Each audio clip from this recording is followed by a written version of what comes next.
I don't think work would be a negative thing. And I do know that tattoos and felonies and records, or a lot of people think affect the job search. But fortunately for myself, is I know individuals who have been reformed within the prison system, have gotten out, are doing well, law-abiding citizens working within good jobs who have tattoos and criminal records and have turned their life around. And I would plan on following in their footsteps in that direction. We are about to watch the parole hearing of a Utah gang member locked up for shooting a man. He's been locked up now for 5 years and up for parole. His full term date is 2050. So he has a lot riding on this hearing. Now, it's interesting. If you didn't look at the screen, I don't think you would have ever imagined what he looked like, because he is one of the more articulate, well spoken inmates that we have seen to date. Before we jump into the parole hearing, we'll just take a look at the newscast about his original arrest, and his looks might surprise you. Shooting in Kearns. Police say 19-year-old Ty McBride shot Devin Stanfill after he had picked McBride up on the side of the road near 59th South and 59th West. Stanfill is still in critical condition tonight. It's not clear if the two men knew each other. McBride has been booked into the Salt Lake County Jail. Just remain calm for a moment. Got nothing but time. All right, the electronics are working. Good morning. Good morning. This is the time set for a rehearing and original hearing for Ty Wayne McBride. Is that you, sir? Yes, it is. Would you tell me your offender number? 236-827. Very good.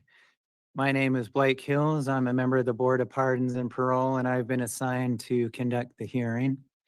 I need to swear you in, so would you raise your right hand? Yes, sir. Do you promise that the testimony you will give will be truthful and accurate? Yes, I will. Thank you. Mr. McBride, did you receive 7 days written notice of the hearing? Yes, I did. Did you receive a blue disclosure packet? Yes, I did.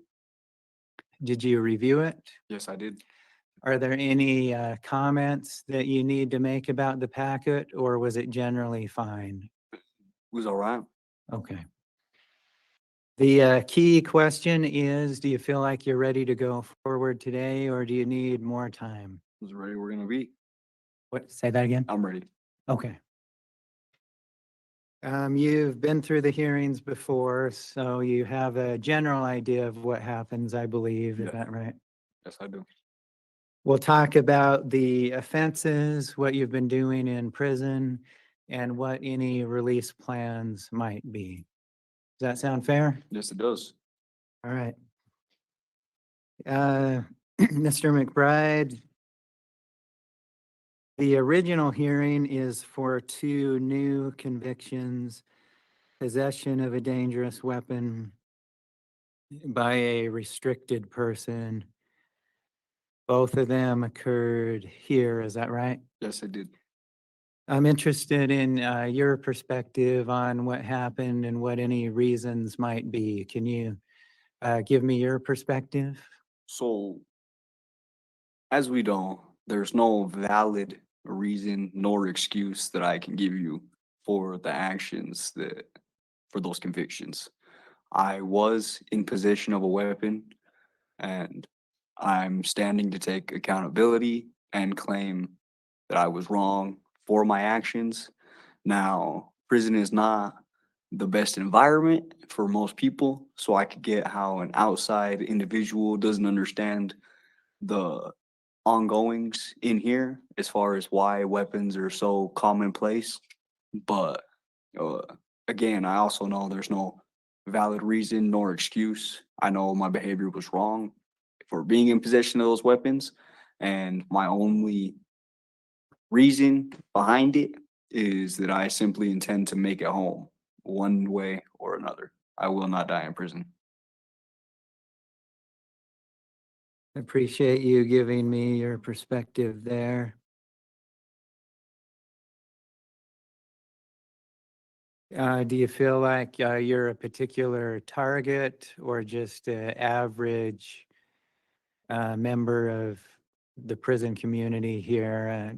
Does that question make sense? It does, but it doesn't. So, do you have the weapons because you feel that you're at a higher risk than the other inmates, or is it all inmates, including yourself, are As at a far as certain if you're risk? asking if I have any safety concerns, if I fear anybody, the answer is no, I do not. Okay. But I am an active gang member, and this is prison. Okay. Thanks for clarifying that. I wanted to make sure I understood your position. I read your written packet, and a statement that you wrote was, "My reckless and selfish disregard for others led to these crimes." Is this what you were just explaining, or were you talking about something else when you said Uh, that? to my understanding, I think I wrote that about the charges that landed me in prison, to which there was a victim associated.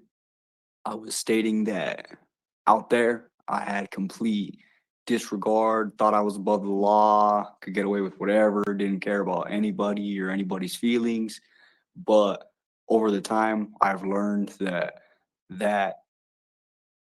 my actions and my selfish behavior affected not only individuals that were my victims, but as well as their families and the people that had to stand by them for emotional support for the harm and damages that I have done, as well as the community members that may have seen the actions that I committed on the news or anywhere else and been in fear. And I've learned that there's a long chain of reactions for the victims in a case, that it's not just cut and dry one or two people. And so that's what I meant by that passage. Okay. Your statement was well written. I thought you were articulate and explained yourself, but I wanted to make sure I understood rather than just guessing what you might have thought. Yes, no, and that passage was, like I said, for the charges that landed me here involving a victim. As for current offenses with the weapons in here, as I said, there's no excuse for my behavior. And so I'm not gonna sit here and lie to you or try to waste your time by giving you a BS story about poor me, and that's just not the case. Well, I appreciate that. We'll both be straight up with each other and the hearing will go just fine, right? Yep. Can you, you mentioned that you're an active gang member. Can you tell me which one so I can tell whether this is accurate or not? What do you mean? What gang am I a part of? Yes. I'm a member of the Sureños organization Okay. How long have you been a member? since juvenile. And you're 25. 25 now, so 7 years, 8 years, 9, I would 10, say like 10. 10. And I'm interested in your perspective. What is, what are the pros and cons of being involved, if anything, or is it just a net neutral? Uh, Respectfully, I would like to not elaborate on any gang-related activity. as No, far no, as- I don't mean, I'm not asking you what you do.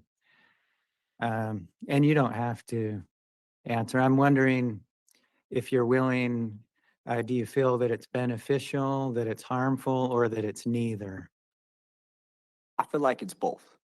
It's beneficial as well as harmful. Everyone's got its ups and downs, as with every group that it could belong to. It's not something that I expect most people to understand nor agree with a lot of the reasoning.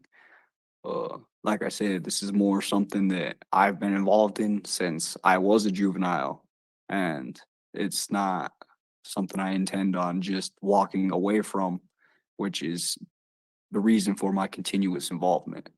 But I wouldn't say that it is harmful either, if that makes sense. Sure. Yeah, I wasn't asking you to say what people are going to do or not. I just wanted to know what you thought about it. Oh, okay, okay. So thanks for sharing that. Do you have any history with using substances? I did before I went to prison, yes. What were you using A before? lot. Methamphetamine, heroin, marijuana, alcohol, psychedelics from time to time, and just Pretty much a lot of everything. drugs, yes. And when did you first come to prison? 2019, 2018. 19. Anything since then, or did that put Drugs? an No. end to it? No, I have not used any drugs since I was down. Okay. Any homemade alcohol? Or Yes, I have drank homemade alcohol. is that ongoing, or is that, No, I don't drink anymore. The homemade alcohol was, I think that write-up is a little while ago, not anytime recently, but okay. but Thanks. yes, I did drink here for my first couple years, and I no longer drink. Let's see, you completed MRT about a year and a half ago. Was that something to just put in your time to keep from getting bored, or did you think it was useful? No, I thought it was extremely useful. I liked the class and how it taught me to help understand my thinking errors and consequential thinking errors to help me learn new ways to look at situations and evaluate and be able to understand more in a broad spectrum, I mean, sorry, as far as not looking at things from a hard-headed point of view. That way it helps me think more and opens my mind to a lot of things that I did not quite realize and that my behavior was not good. Um, has it made a difference in your actions, do you think? It sounds like it's impacted your thinking. What about your actions? I would say yes. Now, I also know that I have some pretty severe write-ups and things in front of you. And again, there's no excuse, there's no reason that I'm not going to sit and try to lie about. Those are just bad situations. But I would also like to point out that besides that one alleged incident, there was no violent altercations on my record for quite some years. And I do think that that MRT class was a major reason to help me thinking and staying away from certain things.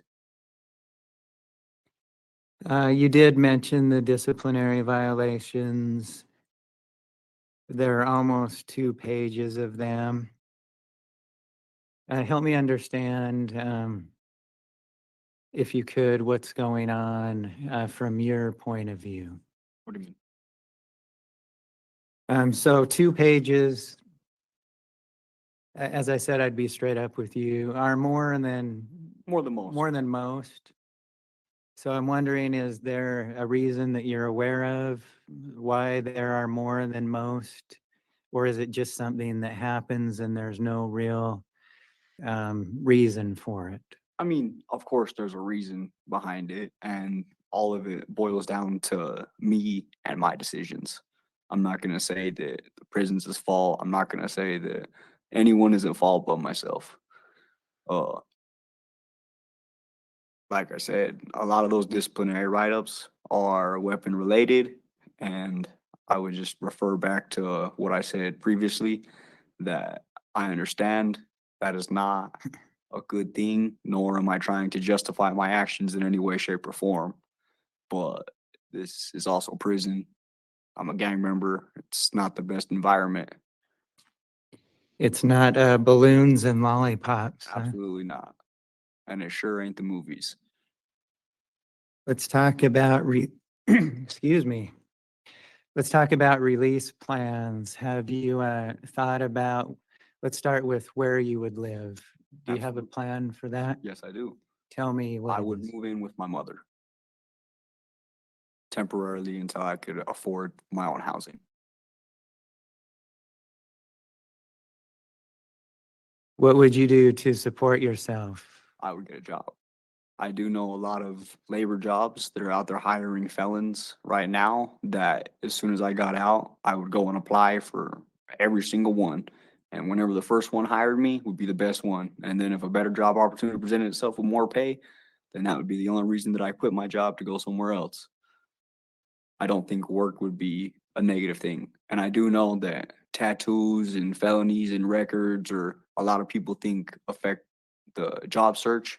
But fortunately for myself, is I know individuals who have been reformed within the prison system, have gotten out, are doing well, law-abiding citizens working within good jobs, who have tattoos and criminal records and have turned their life around. And I would plan on following in their footsteps in that direction. What are your long-term goals as far as work or career? Have you thought about that? I have, and honestly, I don't have any necessary goals at the moment. My really only goal would be to find a decent job as far as like something that I don't mind doing. Now, I'm a hands-on person, so labor is not something I wouldn't mind. I like strenuous activity. I think that I would be okay with that. Uh, Construction, yeah, that sort of construction, thing. concrete, building within houses that are being built, all that. Uh, but I also don't want to get my hopes up for a career or going in any direction, or because I know with my record that I'm very limited to my possibilities, and I consider myself a realist. I like to look at situations for how they are, not living in a fantasy idea. Sure. If I could, let me tell you something that you may want to think about. We, as a board, grant pardons to people who have completed their sentences, completed their parole, and remained crime-free for at least 5 years and been productive. We have the authority to wipe the record clean. Most of the time, it's not 5 years, it's 10 or more. But I'd encourage you to think about that. Set a goal someday where you might be able to apply for a pardon, which would wipe your record clean and give you a new start. Okay. Yeah, see, I didn't know that was a possibility at all. That is definitely something that I will take into consideration. Yeah, keep that in mind. Now, Mr. McBride, you alluded to this. We received notice from UDC that there could be a new charge coming. And that's no surprise to you, No, right? it's not. So typically at this point, I would say, I'd remind you that you don't receive a decision in this hearing, that at least 3 members of the board must agree on what to do. And that decision generally takes several weeks or a month. To be straight up with you as you want me to be, right? It'll take a little bit longer because if somebody has pending charges, we really have to wait and see our charge is going to be filed or not. And if so, we need to wait for something to happen. Does that make sense? No, and it does, and I understand that. I knew that coming in here that this was not going to be a release hearing. So I just mentioned that, so I'm not hiding the ball and you don't expect a decision in the next couple days or so. Oh, and I respect that. I appreciate the honesty. Anything else the board needs to know, or have we covered it all? Nope, that's good enough for me. Okay. Well, Mr. McBride, I appreciate you appearing today and talking to me about what's going on, and we will conclude the hearing at this time. All right, thank you. You guys have a good day. Okay, what do you think Utah did? Did they grant? Did they deny? They denied, and he's not going to be able to have another opportunity for parole until 2029. So he's got to wait another 5 years just to have this opportunity. Now, we'll go through what he did to get locked up. He was 19 years old. They don't really, but he was in the car with someone and he shot that man and nearly killed him. The man lying on the floor, nearly or close to death, told the police who it was. They came and found him 2 days later with the gun still on him. So he did surprise me. He was articulate. He was well spoken. You heard from the parole board member that the document that was written was well written. And it's interesting, but if I had my phone on lock screen and I just click through, which I often do when I'm listening to my favorite YouTube channels, I would not have put his face to that face, or his voice to that face, and for that matter. Now, again, this is him right before he got into prison, and there could be many different reasons that you do this. I mean, he said he was a gang member before he got in, but at just 5'4", 120 pounds, which is what I have in front of me, maybe you need to do certain things to make yourself look a little bit more intimidating. There was a certain thing also about him being intelligent and articulate. He seemed very prideful. He just wanted to state very bluntly that he's doesn't regret doing what he did in terms of the violence while in prison. He does regret hurting the man that he hurt to get into prison. The ripple effect of that, but it was very clear that he wanted to separate the two. And I respect the way he handled this interview. Frankly, I like that there was no BS or fluff. He was being honest. I thought it was straight up being honest, which is very rare. I've seen thousands of interviews, and it's unique to see someone that just kind of saying it straight.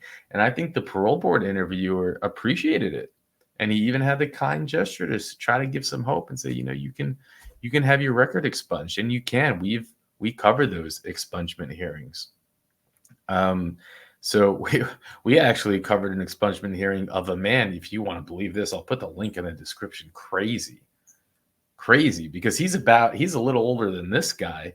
He's out of prison now after killing both his parents.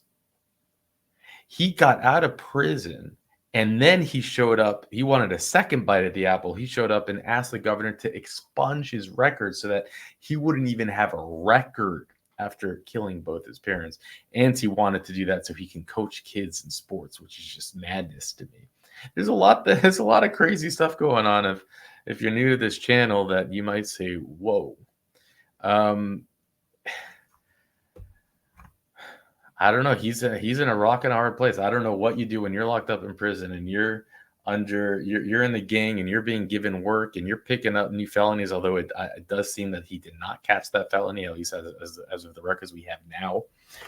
So he did not catch any new felonies for being in there. But he's just gonna. Who knows what can happen in 5 years in these dangerous Utah prisons while putting in work in a gang. It's just, I don't think anything good can happen from this. But here's the article. A Salt Lake man who police say shot another man who was driving the car was now faces several felonies. T.Y. Wayne McBride, who goes by the moniker Ghost, was charged Monday in the 3rd District Court with a discharge of a firearm resulting in serious injury, a first-degree felony, and 2 counts of possession of a firearm by a restricted person. And that's because he has a long rap sheet as a juvenile. On June 19th, Devin was shot in his car near the elementary school. He's lucky he didn't pick up charges for that, right? The bullet traveled right to left, so it went through his chest, his diaphragm, his liver, and his lung. Stanfield was found lying on the road just outside the driver's side door. He told investigators he was shot by a man named T.Y., the charges state. A few days later, Stanfield was presented by detectives with a photo lineup, and he picked him out of the lineup. McBride was arrested Thursday with the gun still in his backpack. So, not the brightest. A motive for shooting had not yet been released as of Monday. And he had a warrant for his arrest at the time of the shooting for failure to appear in court for weapons and narcotics charges. So, he needs to be the idea. The idea that he could have been released, I suppose, just 5 or 6 years after you've been doing this is pretty wild to me. I mean, he nearly killed a man. I don't like that he has to wait another 5 years for parole. But at the same time, you see people that get locked up in other states for 20 years without the opportunity of parole for maybe 15 for attempted homicide. You see them get locked up for 50 years. Now, his full term date is 2050. But Utah, the sentencing guidelines, they're gimmicks. They're gimmicks because you can't say someone's full term date is 2050, but then give them parole after 5 years. We see this all the time. We see those with 300-year sentences up for parole after just a couple years. The worst of the worst, those who should never be walking on the face of the earth with us, those who do the worst to their own children or grandchildren. So it is what it is. What did you think? Help the channel reach 100,000 subscribers. Thank you, Sir Richard, for tying in all the dots on this hearing. And with that, I'll let you go.